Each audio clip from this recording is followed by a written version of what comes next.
Welcome to the Salmon Runs YouTube. Enjoy the video. In this video, I will explain how to make tea resin.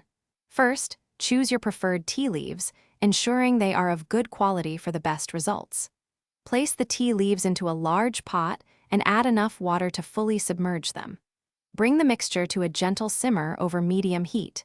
You'll want to let this simmer for several hours, allowing the tea to reduce significantly and become a very concentrated liquid. This initial step is crucial for extracting the essential compounds. After simmering for several hours, carefully strain out all the tea leaves from the liquid. You should now have a dark, highly concentrated tea extract. Return this liquid to the pot and continue to simmer it over low heat. The goal here is to further reduce the liquid, allowing the water to evaporate until it becomes much thicker, almost syrupy. Remember to stir the mixture frequently, especially as it thickens, to prevent it from sticking to the bottom of the pot and burning. Keep reducing the tea liquid until it reaches a very thick, tar-like consistency.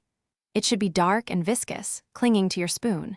Once it reaches this stage, carefully pour the hot, thick liquid onto a nonstick surface, such as parchment paper or a silicone mat. Spread it out evenly if you want a thinner resin. Now, the most important part, let it cool completely. As it cools, it will harden into a solid, brittle tea resin, ready for storage and use. Once your tea resin has fully cooled and hardened, you can break it into smaller, more manageable pieces. This makes it easier to store and use later. Place these pieces into an airtight container to protect them from moisture and air, which can degrade the resin over time. Store the container in a cool, dry place to maintain its quality for an extended period. Remember to check the description below for a link to the new Kindle Paperwhite, perfect for reading anywhere, as well as other great deals you might enjoy. Thanks for watching. Consider subscribing if we helped you.